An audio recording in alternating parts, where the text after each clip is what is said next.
Na semana passada, a ANS anunciou um reajuste no preço dos planos de saúde que vai pesar ainda mais no bolso da população. Isso porque agora as seguradoras estão autorizadas a aumentar até 6,9% do valor dos planos, tanto para os individuais quanto para os familiares.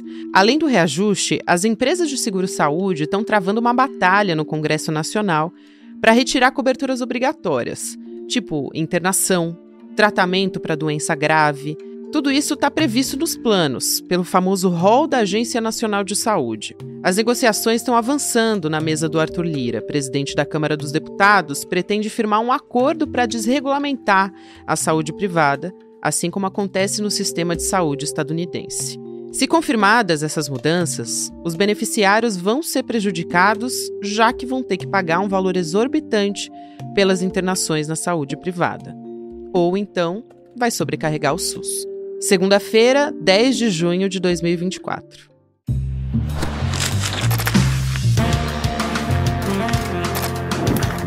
Olá, seja muito bem-vindo, seja muito bem-vinda. Eu sou a Gabriela Varela,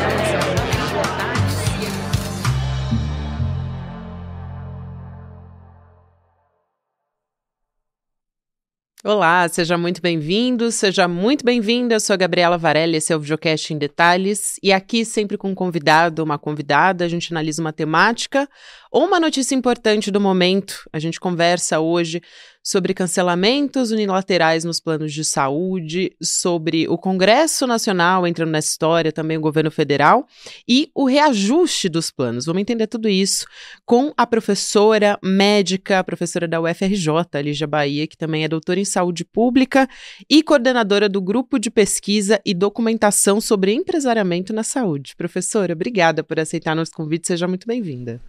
Boa tarde, Gabi, Gabriela. Muito obrigada pelo convite. Eu que agradeço, professora. Vamos começar tentando explicar o que está acontecendo, o que explica essa epidemia de cancelamentos unilaterais nos planos de saúde. E também aproveito para te perguntar, nesse começo de conversa, se as operadoras elas estão fazendo uma espécie de gestão de risco, se elas estão escolhendo quem elas vão atender, porque a gente está ouvindo diversos casos, as principais reclamações vêm por parte justamente de pessoas que estão mais vulneráveis, né? É uma epidemia mesmo, eu gostei dessa sua denominação, né? Porque é uma coisa repentina que acontece assim num período curto de tempo, mas que se propagou, né? Então, foram várias empresas que adotaram exatamente essa mesma estratégia, que atingindo, então, especialmente crianças, né, com deficiência ou do espectro autista e idosos doentes, idosos em tratamento e em geral, em tratamentos caros. Então, é claro que é uma gestão de risco no seguinte sentido, eu jogo fora quem está causando risco, né? Exatamente, digamos assim, uma gestão muito cômoda de risco, né? Porque se é assim, né? Então, não, de certa maneira, seria muito mais fácil, né? Essas pessoas sequer, assim, nem sequer haveria plano de saúde, né? Porque o plano de saúde, ele é a gestão de riscos futuros. E isso é essa lógica de um sistema baseado, digamos, num pré-pagamento. E o que eles estão fazendo é quase uma eugenia, né? E eugenia não é exatamente gestão, né? A gente conhece bem na história o que foram práticas de eugenia. Muito bem, professora, muito bem observado, né? E bem colocada essa sua observação. Quero aproveitar para te perguntar sobre os reajustes também, porque é histórico, né? Toda vez que os planos de saúde eles fazem reajuste, normalmente as pessoas elas reclamam que é abusivo, enfim. O fato é, o que a gente teve de reajuste, né, agora? Individuais ou familiares vão ter, na verdade, um reajuste de 6,91% nesse ano, isso conforme decidiu a Agência Nacional de Saúde Suplementar, a ANS, e é um índice que vai ser válido para o período que vai do dia 1º de maio desse ano, 2024, até 30 de abril de 2025, né? Da data de aniversário do contrato. O que existe de diferente nessa situação? É a alta que supera a inflação média da economia? O que preocupa esse reajuste em específico, professora? Assim, num orçamento, né, que já é muito apertado, os orçamentos familiares estão muito apertados, está todo mundo tendo que, assim, eu só vou comer carne às vezes, trocando carne por frango, não podendo comprar livros, né, nós, digamos assim, que somos muito compradores de livros, tendo que escolher, não, a gente só vai ao cinema uma vez por mês, enfim, então está todo mundo muito duro, né, assim, passando, assim, então, é claro que se preocupa, porque certamente vai incidir, né, mais aumento, é mais conta para pagar. Isso em si. Mas o que mais preocupa não é exatamente isso, é porque esse reajuste, ele incide, ele é só para planos individuais, ou seja, para 20% do mercado de planos. A maior parte das pessoas que têm planos de saúde, elas não estão vinculadas aos planos individuais, elas estão vinculadas a planos coletivos. E os reajustes para os planos coletivos, eles podem ser muito maiores do que isso. E todo mundo já sabe, assim, já é gato escaldado, porque isso já aconteceu uma vez, já aconteceu na segunda vez, já aconteceu na terceira vez. Então, o que preocupa principalmente é que não há um parâmetro único para o reajuste dos planos de saúde. Eu vou dar um exemplo. Numa família, a mãe pode ter um plano individual. Então, o reajuste desse plano dessa mãe será de cerca de 7%. Entretanto, os filhos podem ter planos coletivos por adesão, planos falsos coletivos, ou planos PJ. E aí o reajuste será muito maior. Portanto, se a gente somar os reajustes, isso significa assim, um grande aperto no orçamento familiar. Não é só de 6% ou 7%. Assim, a gente já sabe que vem aí uma pressão grande. Então, assim, é claro que isso angustia, né? Porque de como gerar renda, como gerar mais renda numa situação que está super difícil, né? Super difícil. Aumento de salário super difícil, tudo isso. Sem dúvida, professora. Eu também queria aproveitar para perguntar se a gente sabe quais são os critérios, né? Como é que se define isso sobre os reajustes, né, desses planos coletivos? Enfim, então, assim, a ANS tem um cálculo, né, ela divulga o cálculo, mas esse cálculo é para o plano individual, eu quero insistir nisso, né, um cálculo para o plano individual. Então, as empresas que têm planos individuais, elas informam e há uma espécie, assim, de cálculo com a inflação médica, né, porque há uma inflação específica para a área da saúde, sim, é verdade, medicamentos importados, insumos importados, não é? Então, essa variação cambial, ela é um problema, mas também, além da variação cambial, tem aumento mesmo, né? Novos produtos, etc. Então, existe, digamos assim, um índice, que seria um índice para a área da saúde, né? Então, isso também está sendo levado em consideração. Então, esse cálculo, ok, né? A gente pode até duvidar desse cálculo, questionar e tal, mas o principal problema é que exatamente esse cálculo, ele não é o cálculo padrão para todos os planos. E a gente gostaria que fosse, né? A gente gostaria que houvesse um único parâmetro para todos os planos. Isso daria uma certa tranquilidade, uma certa possibilidade de planejamento, inclusive, para que todas as pessoas soubessem quanto que, assim, mais ou menos, vai ser quanto, né? Esse impacto, ele vai ser o quê no que a gente paga? Não é no que a gente paga só para a gente, porque não é isso, né? Assim, a mãe empresta para o filho empresta para a mãe, um tem um tipo de plano, o outro tem outro. A gente sabe que as famílias estão recortadas dessa maneira, né? Então, não são só orçamentos individuais, são orçamentos familiares, né? Então, seria legal, seria maravilhoso, e a gente tem essa proposta, né, nós, os pesquisadores, técnicos, etc., que houvesse, digamos assim, poderia até haver uma faixa de variação para o plano coletivo, mas o reajuste deveria ficar muito próximo desse calculado para o plano individual. E as operadoras, elas falam num desequilíbrio financeiro também, né, para justificar e a ANS também divulgou dados mostrando que as operadoras dos planos médicos hospitalares fecharam o ano de 2023 com quase 6 bilhões de reais de prejuízo operacional. É nesse sentido, que as condições, elas realmente fogem do controle das operadoras? Faz sentido, essa argumentação das operadoras, professora?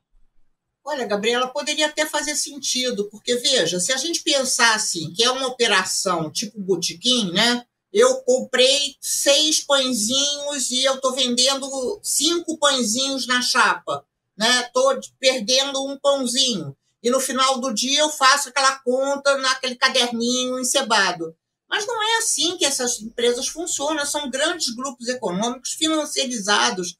Portanto, quando se diz assim, houve um prejuízo na receita operacional, isso ok, é importante, é um indicador, mas não é o único, não é? Esse dinheiro não está guardado num colchão, é uma operação que ela, digamos assim, ela recolhe dinheiro, né? Ela recolhe dinheiro e ela vai gastar depois, até porque os planos de saúde têm carência. Os planos de saúde têm carência. É importante que se diga isso. Não é pãozinho francês comprado na padaria para ser vendido no botequim, né? Então, digamos assim, uma operação mais sofisticada, mais requintada, portanto, regulamentada, digamos assim, com fluxos financeiros, grandes fluxos financeiros em jogo, né? Então, assim, sinceramente, eu acho que esse modo de apresentar um problema, ele é lastimável, né? Porque ele é muito fake. E sequer a gente consegue encontrar, então, o que pode haver um problema, claro, mas qual seria o problema? Porque antes eles alegavam que eram os idosos, os idosos, então, eles denominavam os idosos de bomba demográfica, veja isso, né? Bomba demográfica. E agora o grande problema são as crianças do espectro autista, que é como se elas não devessem existir, né? Elas estão atrapalhando, ao invés de nós, digamos assim, nossa, né? Que legal, né? Que legal que nós temos essa diversidade, que isso está sendo, então, compreendido finalmente pela sociedade, né? Pelas sociedades no mundo inteiro. Nós não somos iguais, nós somos muito diversos. Não, essa riqueza, né, essa riqueza da diversidade é super mal compreendida. Então, eles amam uma padronização, mas detestam quando essa padronização seria de preços, por exemplo, né? Que seria fundamental, exatamente. Seria fundamental.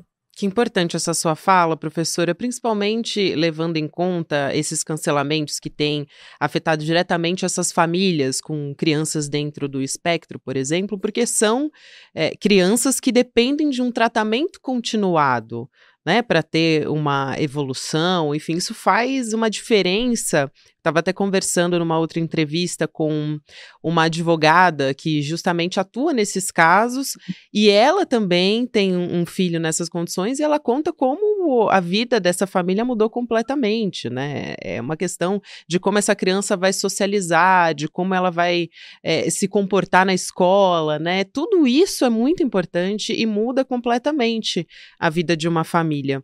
Eu queria colocar aqui também na nossa conversa como é que isso repercutiu no Congresso Nacional, né? Porque daí o Arthur Lira, ele veio dizer que os cancelamentos estavam suspensos por enquanto. Só que aí, qual que é o ponto, né? Os especialistas na área dizem que não existe uma garantia, primeiro, de que isso vai ser cumprido, porque é um acordo verbal, eu nunca vi isso na minha vida, mas a princípio, quando se fala, né, de, os cancelamentos então estão suspensos, parece uma coisa boa, né, professora? Só que aí, qual que é o ponto que preocupa da negociação? Primeiro, porque se fala num acordo do próprio Arthur Lira para tentar barrar uma CPI dentro do Congresso para apurar esses cancelamentos. Essa é uma coisa que eu quero te ouvir.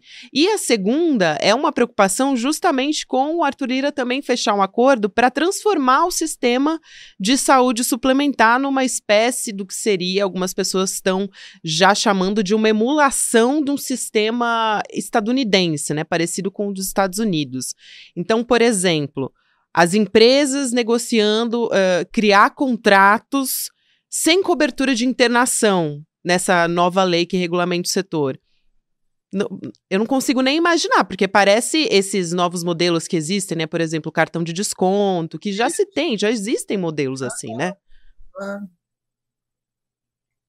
Então, a gente, assim, primeiro concordamos totalmente, né? Um espanto que aconteceu do Arthur Lira sim, é o Arthur Lira que decide, então, que anuncia o que será o sistema de saúde no Brasil será assim.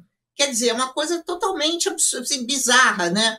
Então, o Congresso, o presidente da Câmara, ele mata no peito, né? Ele pega a bola e mata, né? Assim, ele é o jogador, né?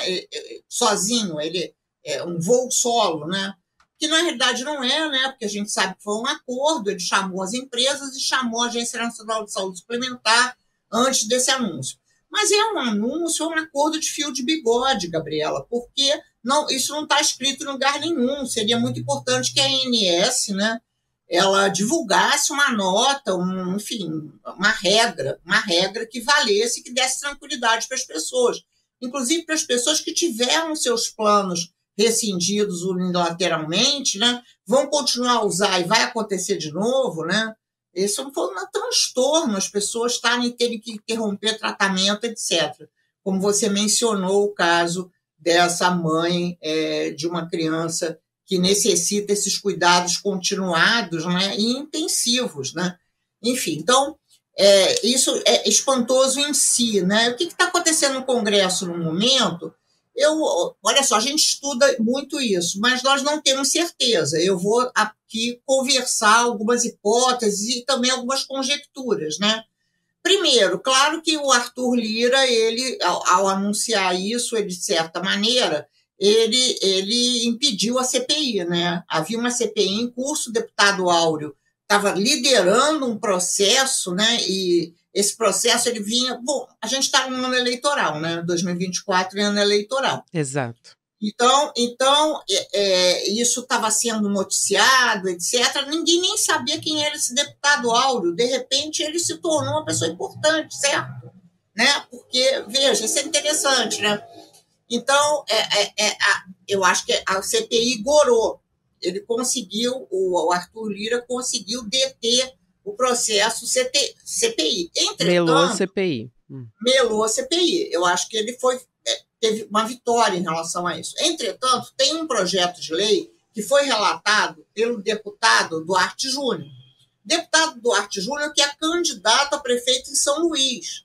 Deputado Duarte Júnior também muito querendo que vira público, né, defender o seu projeto, que é um projeto interessante, porque exatamente o projeto relatado pelo deputado Duarte Júnior, ele propõe, ele impede, ele veda a rescisão unilateral do contrato e ele tem lá umas regras para tentar fazer com que os reajustes não sejam abusivos. Então, ele tem esses dois aspectos interessantes.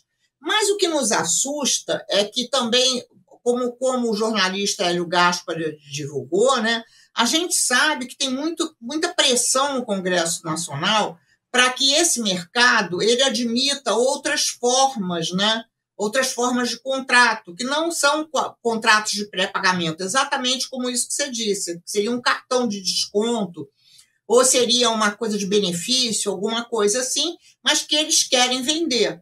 As empresas, as grandes empresas, querem, é quase um paradoxo, elas querem vender uma coisinha de nada.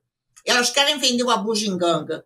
Ao invés de elas concorrerem por produtos melhores, mais qualificados, mais sofisticados, é como se elas quisessem ir para outro lugar, que também já está ocupado, né? A gente já tem telemedicina em farmácia e drogaria, tem exame em farmácia e drogaria, mas isso não é pré-pagamento, é pós-pagamento. E a gente está cheio de cartão de desconto por aí também, né?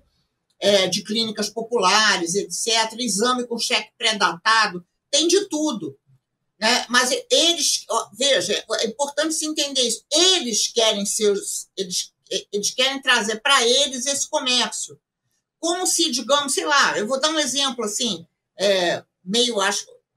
eu não estou conseguindo outro, mas sei lá, como se a Amazon quisesse ser a dona da 25 de março. ou do Uhum. Saara, aqui do Rio de Janeiro, né? Sim, Porque já sim. é uma empresa, já é uma empresona, mas ela não contente com isso, ela quer entrar no pequeno, nesse comércio, que é um comércio mais direto, mais, né? Enfim. Então, acho que é um pouco isso que nos assusta bastante, né? Porque essa é a terceira versão, né? Houve uma primeira versão dessa tentativa de vender esses planinhos que não são planos, né? Que a gente chama de melhorar o copo d'água. Então, houve essa tentativa durante o governo Dilma, depois houve essa tentativa durante o governo Temer, quando o Ricardo Barros era ministro da Saúde, e a gente espera que não haja uma terceira, né? Para que a gente não tenha que brigar, né? Porque isso nos atrapalha, a gente dá aula, estuda, então a gente tem que parar bom, como estamos parando agora, né, para conversar com você, está ótimo, super obrigada, porque Eu que agradeço, professora. se a gente puder impedir que ocorra, né, já Sem será um ganho. dúvida, sem dúvida. Essa é a nossa preocupação, né. Eu até pergunto quais são os mecanismos também para a gente conseguir remar contra essa maré, porque parece que a CPI, de fato, como a senhora estava explicando, foi melada pelo Arthur Lira. O governo Lula chegou a notificar, 20 operadoras de saúde, de plano de saúde, depois que se ficou sabendo realmente desse crescimento enorme, né, das rupturas, mas, efeito prático disso, né, pressiona de fato as operadoras? Não sei, quero ouvir a professora a respeito disso, mas qual que é o caminho? Porque protocolar uma reclamação na ANS, que eu escuto muito isso, né, dos especialistas, a pessoa pode protocolar uma ação na ANS, ou então, em casos de que não funciona, vai acabar judicializando mesmo esses cancelamentos e conseguindo liminares para continuar tendo acesso ao tratamento continuado, que são os principais casos aí das reclamações. Então, que tipo de consequências isso gera, né? Até, professora, eu vi uma entrevista da senhora lá, em 2022, não faz tanto tempo assim, mas que a senhora já falava, né, sobre 80% dos clientes de plano de saúde teriam que recorrer ao SUS. E me parece que é mais uma sinalização disso, né? Sem dúvida, né? Porque assim, é essa história do osso e do filé mignon, né? Eles querem ficar com um filé mignon e deixam o osso para o SUS. O SUS, então, ele se torna assim, também uma espécie de resseguro dos planos, né? O que é uma coisa tão perversa, né? Assim, é tão concentradora de riquezas num país que é desigual, né? Que é quase um absurdo, né? Quase assim, como pode, né? Como pode no momento de mudanças climáticas, que o mundo tenta caminhar para maior igualdade, maior solidariedade, evidências científicas, a gente fica diante desse pesadelo. Mas, então, é isso, né? É isso. A gente está aqui, assim, 2024, 2022, né? 80% a gente que tem plano, claro que a gente tem plano e a gente quer ter SUS, né? Todo mundo sabe disso. Né? Alguém, por exemplo, se a gente fizesse essa pergunta assim, você renuncia ao SUS? Não é? As pessoas diriam não, né? Não, porque já se sabe isso, medicamento caro é SUS, transplante é SUS, hemodiálise é SUS. Então, já assim, isso também já está quase como se fosse um padrão, né? De uso combinado. Você faz uma parte aqui, outra parte ali, etc. Mas, digamos, se esses planos populares eles entram, né? Isso atrapalha enormemente, já é um desequilíbrio completo, né? As pessoas que podem mais e são mais saudáveis são melhor atendidas e mais atendidas do que quem pode menos e tem mais problemas de saúde. É. Então, esse já é, digamos assim, uma coisa absurdamente iníqua, né? De uma desigualdade muito, muito triste, né? Triste para um país que se pretende caminhar para um padrão civilizatório mais avançado e tal. E ainda a gente fica diante disso, digamos, dessa imposição de vetores de mais desigualdade, né? Como se. E veja, assim, E não é alguma coisa que ocorre num mercado que você está vendendo limão, o camelô abre uma banquinha. É alguma coisa que exige políticas públicas, né? Eles querem uma regulamentação. Eles precisam dessa regulamentação. Por quê? Porque eles têm investidores internacionais, porque eles são grandes grupos econômicos. Isso que eu acho que é pouco compreendido, né? E aí tem alguns políticos, eu acho que legal a gente falar sobre isso, né? Hoje mesmo isso está sendo noticiado. Alguns políticos dizem, não, mas isso poderia ajudar o SUS, seria tão legal, porque mais gente seria atendida pelos planos e aí o SUS poderia atender melhor. Isso é uma mentira, né? Aumentou muito o número de clientes de plano de saúde, desde os anos 2000 até agora. E o SUS não ficou melhor nem pior, não é? Isso, digamos assim, essa ideia de conjuntos, né? Esse conjunto enche, esse esvazia, ela é também alguma coisa assim muito muito fake, né? Outro fake que a gente tem que ficar conversando sobre isso o tempo todo.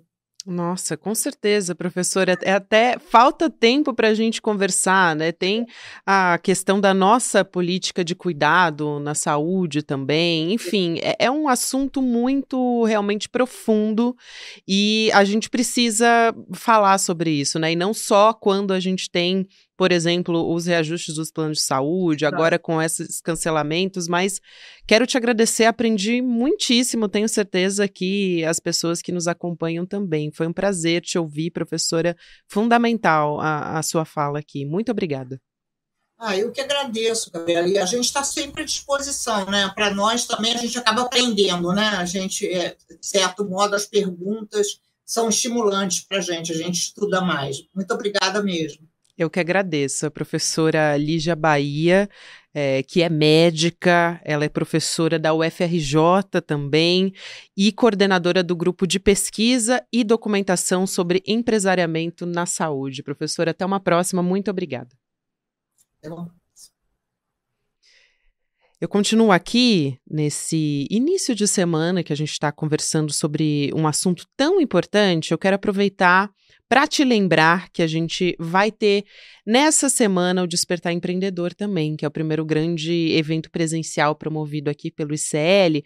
Quase todos os ingressos já estão esgotados, mas tem algumas vagas, então eu recomendo que agora ou nunca, gente. A gente vai ter esse evento de 3 dias que começa na sexta-feira, dia 14 de junho, para quem está me acompanhando depois, né? 14, 15 e 16 de junho a gente tem o Despertar Empreendedor para falar sobre o empreendedorismo, mas não com essa pegada Faria Lima, e sim com essa pegada pé no chão, que você sabe que aqui no ICL a gente leva para você um outro olhar. Então vale muito a pena, a gente vai ter diversas pessoas especialistas na área, Fernando Haddad, a gente vai ter Felipe Neto, o ministro Márcio França também, o Edu Moreira, o Rafael Donatiello, nosso CEO também. Então, muita gente especialista para trazer para você informação de qualidade. Entra lá no link para você ver os detalhes e para garantir a sua vaga, despertar2024.com.br. Obrigada a você que me acompanhou até aqui. Agora tem Mercado Investimentos, depois Rolê ICL. A gente está também todos os dias, de segunda a sexta-feira, claro, nas plataformas de áudio. Entra lá para ouvir as nossas entrevistas em qualquer momento do seu dia. Obrigada, boa semana e até amanhã.